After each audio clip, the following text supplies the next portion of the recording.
If you couldn't already tell from my usual outro animation, I am a huge fan of the Devil May Cry series. One of my favorite attributes of the series, of course, being the weapons. Not only is pretty much every weapon fun to play with, but the concept of devil arms as a whole is really cool to me. So it was kind of disappointing in DMC4 when you didn't get the devil arm of the demon you slayed, but some random one from Dante's collection Trish had given to the Order. And so, in the words of the Urpal Spaceman, fine. I'll do it myself. The first boss fight you'd face in DMC4 playing as Dante is Echidna, whom you've already beat playing as Nero. And personally, I think Echidna's design was one of the most interesting of the boss fights in DMC4, taking design elements from a Naga, a Dragon Lily, and an Eastern Dragon. And so, while the boss fight itself wasn't the most impressive in the series, it still left a bit of an impression, just solely off of how interesting the creature design was. That said, there's really only one kind of weapon Echidna's devil arm could be, at least in my mind.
Now that it's designed, though, how would this devil arm actually play? Well, as a whip, Echidna would occupy a rather unique spot in DMC, serving as a mid-range weapon with a decent amount of reach.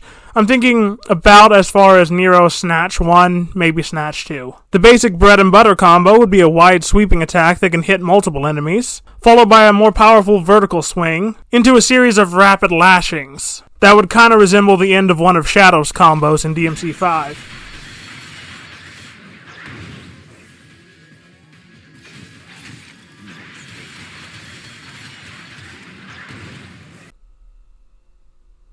The Blade Master move would be a 360-degree dome of attacks, with Dante cracking Echidna every which way faster than you could actually see. This attack could be maintained indefinitely as long as you kept spamming circle, and any enemies that charge into it would get launched. The overall damage of Echidna would be a little lower than Rebellion, but it would have a higher chance to stagger enemies. All in all, I think this would be a really cool devil arm to get to play around with, but let me know what you think in the comments.